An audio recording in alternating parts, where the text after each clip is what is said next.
Live from Quito, Ecuador, I'm Sonia Gray and this is From the South, the daily news brief from Telesia English. And we start this new edition right now.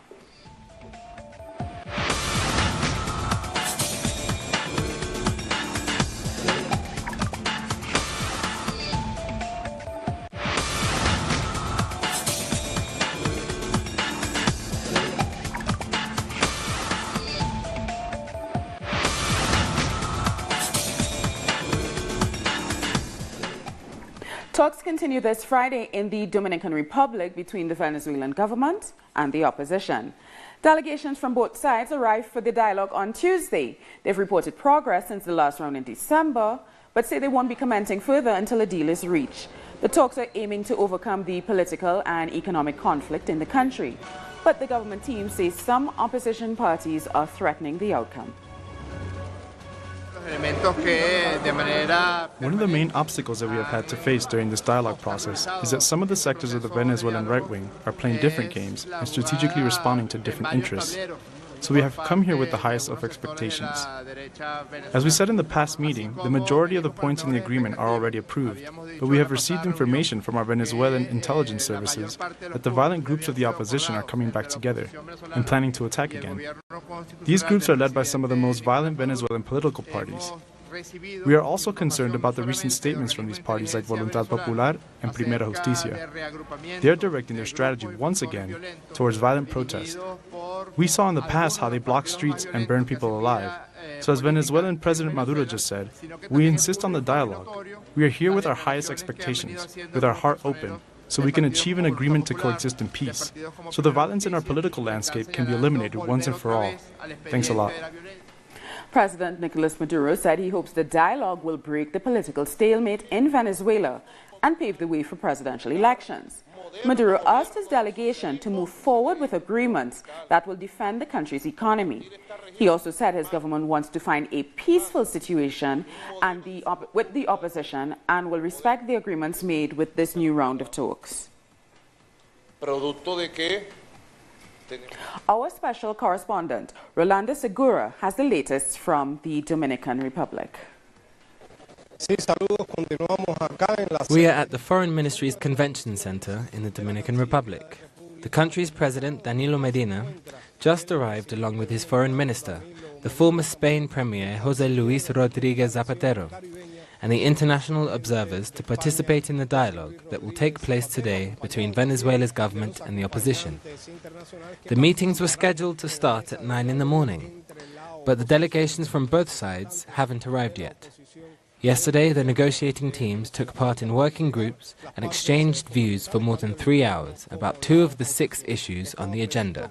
Both sides are expecting to reach a final agreement today that will allow Venezuela to move forward on its political and economical crisis. Officials of the Dominican Republic Foreign Ministry are optimistic about this new round of talks, after the progress the government and the opposition made during their last 3 meetings.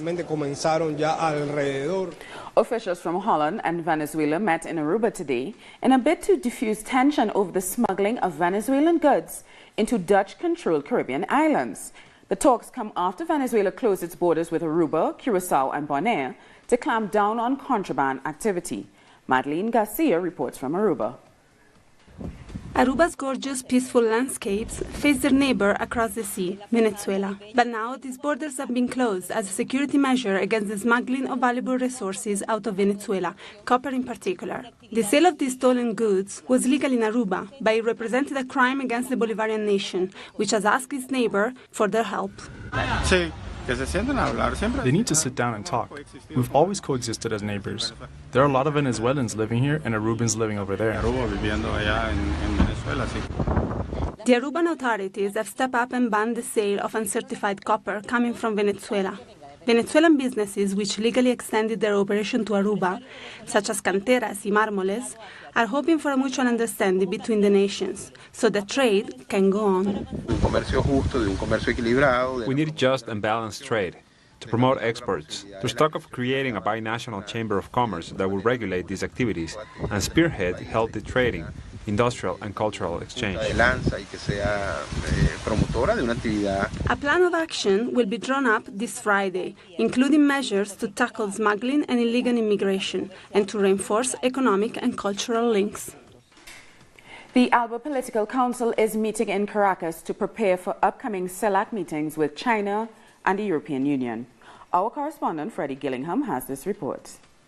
So the first ALBA reunion of 2018 is taking place today. Jorge Arias, Venezuela's foreign minister, will be joined by Cuba's foreign minister, Bruno Rodriguez, at the foreign ministry in Caracas. ALBA, which is formerly known as the Bolivarian Alliance for the Peoples of Our America, is an intergovernmental integration alliance of Latin American countries and Caribbean nations. The last meeting took place in Havana on December 14th.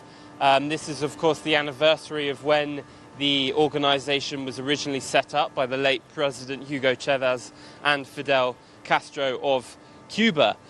During that last meeting in Havana, there was a big emphasis on the alliance standing out against the imperialist aggression against Venezuela after a very momentous year where anti-government protests rocked the nation. It was also took greater steps in the integration of Latin American nations, most notably Venezuela and the Caribbean nations. The meeting will be finishing at about 4 p.m. today. We will hopefully bring you more updates and findings from that discussion. We thank Freddie Gillingham for that report. President Donald Trump has denied that he used insulting language about several countries that send migrants to the United States. The reported remarks caused outrage from the United Nations to Central America, the Caribbean, and Africa. It had been reported that Trump asked members of the U.S. Congress, "Why are we having all these people from shithole countries come here?" referring to Nigeria, El Salvador, and Haiti. He was discussing his moves to suspend the temporary protection status and the DACA program. Him calling African countries shithole is really, really very bad. And I think every African country should just learn from this and probably just stay in their country and work with their resources. We demand that Donald Trump apologize before the entire African continent, as well as before Haiti, the country whose blood was shed and which lent its minds and bodies to liberate the United States itself from slavery. A group of Salvadorian migrants arrived back in their home country on Thursday after being deported from the United States. Just days ago, President Trump announced that 200,000 migrants from El Salvador might have to go back home because he was canceling their temporary protection status, or TPS. Here in the country I can't find, well, since I can't find work, I can't find a meaning to life here. I'm afraid to go to any town because as soon as I go out, people ask me if I'm a Mara, if this or if that. I feel like I'm in danger here and, well, in the end, like I said, I want to reunite with my family again, since I don't want to lose them. I want to fight until the end. In Honduras, opposition supporters are preparing for a large march in Tegucigalpa against political killings and electoral fraud. The opposition alliance restarted their protests on Saturday, where they voiced their anger over the presidential elections, which were marred by fraud and corruption allegations. They will also demand the recognition of Salvador Nasrallah as the rightful winner and reject the violence and human rights violations that began after the results were announced. And for more on the political environment in Honduras ahead of this march, we go to our correspondent, Gilda Silvestrucci. The opposition alliance against dictatorship has called for a march this Friday at 2 p.m. in the capital. This is part of a series of protests that its leader José Manuel Zelaya Rosales and the former presidential candidate Salvador Nasrallah called for. This will continue the pressure leading up to the general strike on January 20th that will be held for 7 days and will end on January 27th with a large event. Besides Tegucigalpa, there are calls for marches in other areas in the south of the country, the department of Choluteca, where the protesters have been met with repression and military police persecution, according to complaints by human rights organizations. This is what we can tell you on what is going on in Honduras after the elections on November 26. And we'll be back very soon, so stay with us.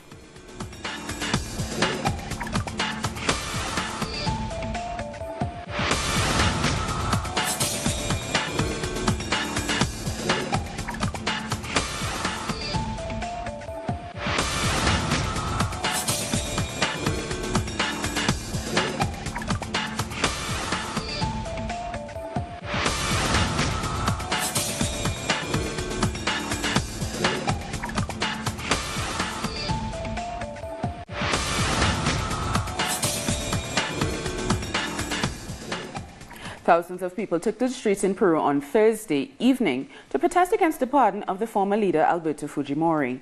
The march in Lima, called by trade unions and by relatives of the victims of several massacres under the Fujimori government in the 1990s, was one of the largest protests so far.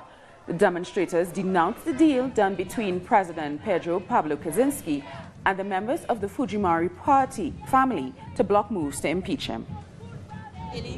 The pardon is an insult. As they say, this man, Alberto Fujimori, committed too many misdeeds, caused the country too much harm. He hasn't repented, and nevertheless, he enjoys complete freedom.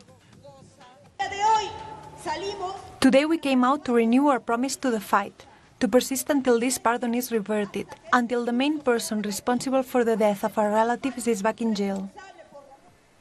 And our correspondent Jaime Herrera sent this report. Thousands protested yesterday against the pardon granted to former leader Alberto Fujimori and to demand that President Pedro Pablo Kuczynski resign his pardon. People say this pardon was granted after an irregular process which apparently resulted from a pact between the government and Fujimori to avoid Kuczynski being impeached. People chanted, "Pedro Pablo Kuczynski out," and the pardon is an insult. And some of the demonstrators also demanded that the president resign. The police repressed some of the protesters with tear gas. Some others were injured and a group of students were arrested. People are organizing another protest for January 26, the day on which the Supreme Court will decide on Fujimori's immunity and whether he can be out on trial for the accusations that still remain effective against him, like the killing that took place in Patmilca. People want the court to charge him once again and send him back to prison. We thank Jaime Herrera for that report. Chile is getting ready to receive Pope Francis, but some say that this focus is a strategy planned by President Bachelet to divert attention from the low popularity rates that she's ending her ruling period on. Paola Dragnich has more. This may be the perfect ending for a government that ends with less than 30% approval. President Bachelet will give away the presidential band with the lowest popularity rates since the return to democracy. This is clearly a big deal for Bachelet, with Bachelet and because of Bachelet. This visit was organized for 6 months. At least she managed to have a visit from the Pope, and it shows good signs of negotiation and political resource-building skills in an international scale. But this also affects the inner politics, worrying the social movements because the abortion and gender identity laws are just two of the initiatives started by Bachelet in one of the most progressive governments since the return to democracy. What is interesting here is that at the end of this government, which tried to promote the people's rights in its agenda, is that what she's doing looks like some sort of apology before ending its time in power. So it brings the Pope as an attempt to calm down this chaos in society. Chaos which may grow stronger with the Pope's visit and later the arrival to power of the right-winged Sebastián Piñera. She doesn't care too much about what comes next. That's why conservative groups are so happy, because this visit is totally empty. Bachelet literally created a Troy horse against herself. She will bring an empty visit to be filled by Vatican as it wishes. And that is what social movements fear, to go backwards in a matter of rights. This is a guarantee which will be reflected in the implementation of public policies, in the way they'll debate about pending matters. The law for sexual and reproductive rights was never presented, and egalitarian marriage is still not a clear issue. But let's remember that Pope Francis has two important qualities. He is a Jesuit and he is a Peronist. So a pope like that might be a little unpredictable. He may come and do a couple of moves and discomfort the religious elite. The only remaining hope is what the Pope can do from a distance, in a country opposed to the church elite, and that will receive him under security standards never seen before in Chile. Hundreds of demonstrators hit the streets of Sao Paulo in Brazil on Thursday to protest against the latest public transport fare hikes. The massive protests were organized in 15 cities over the increased cost of tickets on public buses, the metro and trains. Protesters marched down the streets with anti-government signs and banners while chanting slogans against the tariff hikes. We are here today because of Mayor Joao Doria. Since he took office, he said he would not raise transportation fares, but he has been lying since the beginning. He raised transportation card charges as soon as he started in office. He reduced student discounts and now announced a raise of 20 cents, excluding more people to go around in the city. Yes, 20 cents increase is exorbitant. People are not going to be able to purchase things for their homes. They will not be able to do what they do today, and it will be a big impact for people with low incomes. Venezuelan President Nicolas Maduro has summoned social movements and citizens at large to help draw up the next Plan de la Patria, or National Development Plan. As a result, citizens' assemblies have been set up across the country. Our correspondent in Caracas, Freddie Gillingham, went along to one of them. On a sunny afternoon in the Primera Park of Caracas, locals gather for a meeting of particular importance. This is a citizen assembly. It serves as a space for political discussion to encourage citizens to contribute their ideas and proposals for the government's new development plan to run from 2019 to 2025. It is important because it is a way to face the aggression against the country from the internal and external financial and economic factors that threaten the country. The assembly is open to the public and is one of 891 which has been set up in the capital alone. Many more meetings are taking place in cities, towns and villages across the country for a 2-week period. With Venezuela going through one of its most difficult periods in its modern history, these participatory meetings are crucial. These people have suffered a lot, but we are not going to loot. We have the tools, the plan, to continue the fight. Despite the necessities and with the expensive prices, we are not going to give up. The government has to review some issues, but we are not going to give up. The first national plan, or Plan de la Patria, was launched in 2012 by Venezuela's late leader Hugo Chavez as a guide for what the government's main socialist objectives should be. It is just one example of how participatory democracy has flourished under the Bolivarian Revolution. Freddie Gillingham, Telesur, Caracas. The countries mediating peace talks between Colombia's government and the ELN guerrillas have asked both sides to resume the negotiations in Ecuador.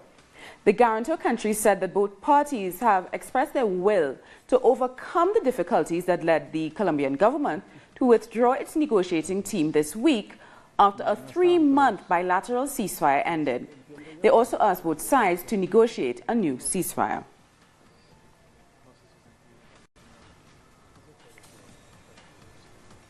President Juan Manuel Santos met on Thursday with the 4 members of the government's negotiating team who returned from Quito.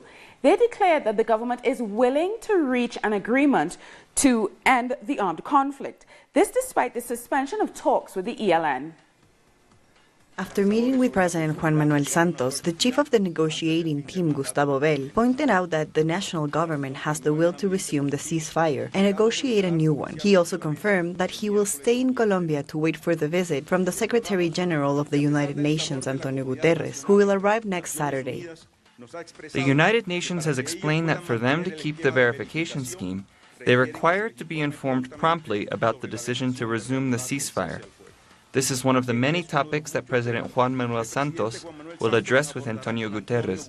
Gustavo Bell was very clear when he said that for now, the actions of the public forces against the ELN will continue, words that add to the ones expressed by General Alberto Mejia, commander of the military forces, that stated that the order is to reinforce the military offensive against the insurgent group. We believe that it is a mistake both from the ELN and from the government to intensify the military hostilities.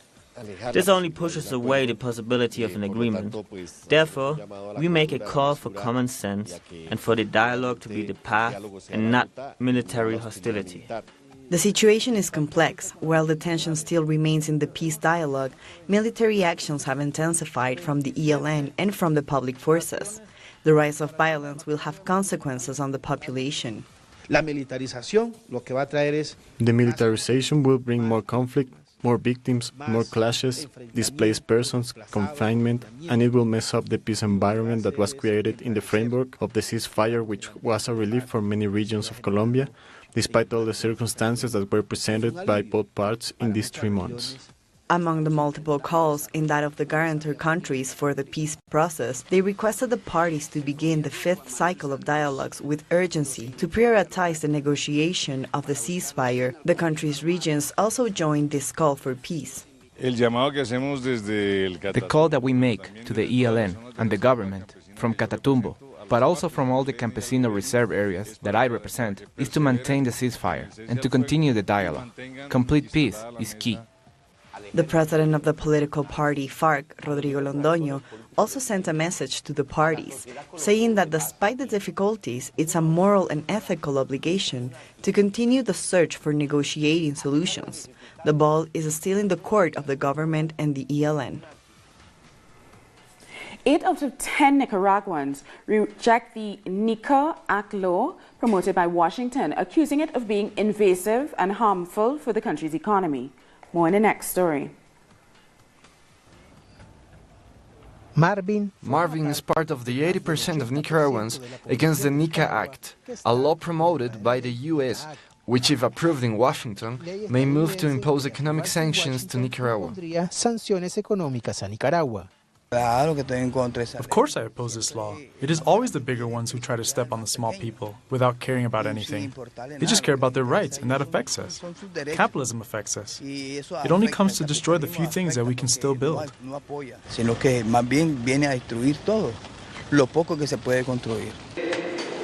The National Assembly, just like the people of the country, is opposed to the law and states that a small part of the opposition is promoting this law project.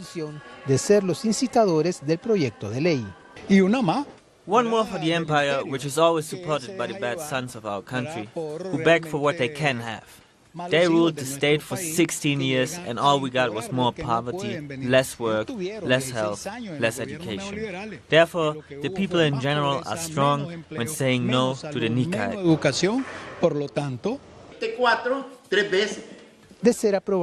If the law is approved by Donald Trump, it may affect investments made by the government in social projects related to health, education, and infrastructure around the whole country, but the labor union thinks they are stronger if they work together. Unfortunately, it will be approved, but I don't know when. Meanwhile, the enemies are still working on that, as well as the inner enemies in Nicaragua who asked to approve the law. We will keep working and will organize and strengthen because we know this has political and economic goals. So we will do our job because we are generators and wealth producers. The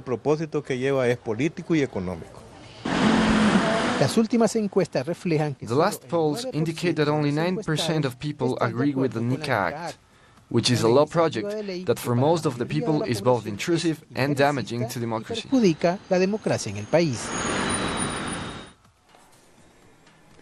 A video has gone viral purporting to show the beginnings of a volcanic eruption in Martinique.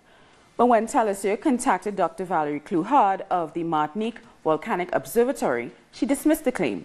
She says what the video is showing is a lahar, which is the movement of volcanic deposits from the side of Mount Pelée on January 6th, 7th, and 8th, which was triggered by rain. Clouhard said that this volcano has been under constant monitoring since 1902, and its last eruption occurred between 1929 and 1932, and there has been no sign of volcanic activity since 1932. We'll be back very soon, so stay with us.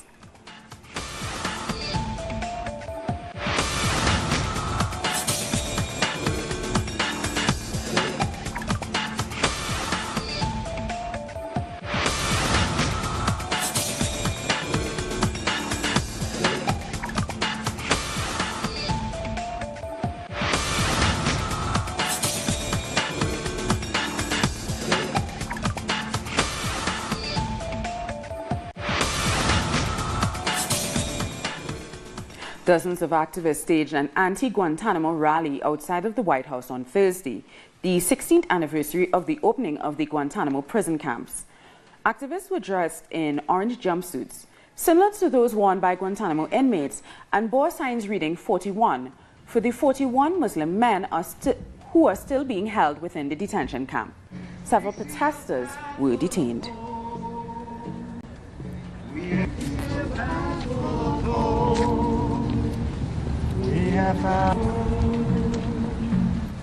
Greek police and protesters have clashed during a march by 20,000 people against a new bill that will make it harder for unions to hold general strikes. Our correspondent in Athens, Habai Arbide, has more. Today, the Hellenic Republic is living its first day of general strike in 2018 due to labor issues. Indeed, all public transportation in Athens is halted, and the Greek capital is experiencing traffic chaos. Buses are full of people, trams are not working in some areas, and the metro has completely shut down. This has caused a monumental jam. There are also other labour sectors that are also on strike today, like public workers for over 3 hours, and other sectors will do so in the upcoming days. For example, on Monday, it will be a crucial sector, the air traffic workers. All of these mobilizations have the objective to prevent that the Parliament, following a proposal from the government, approves a law that modifies the conditions by which small unions can call for strikes. This law, which is a demand by the International Monetary Fund, so it can participate in the rescue of Greece, demands that the unions that don't reach a 10% representation quota won't have the right to call for a general union strike. And this is done to prevent Greece from being the only country in Europe, and probably the world, with the highest number of general strikes. In the time the Syriza party has had power in the legislative branch, there has been 7 general strikes, and more than 40 since 2010, where austerity policies began. And this is what the IMF wants to prevent through the approval of this law. Unions and social movements consider this an attack to the fundamental freedom and the social rights earned in the last decades, and say that they will continue protesting to try to block Monday's possible approval. Israeli forces have arrested the cousin of Ahed Tamimi, the teenage girl filmed slapping an Israeli soldier in the West Bank, who was later detained on charges of assault. The 16-year-old Palestinian activist Bilal al-Tamimi was taken from his home at night by fully armed Israeli soldiers from Nabi Sela village in the West Bank. Bilal is seen in video saying goodbye to his family before he was taken away by 5 soldiers.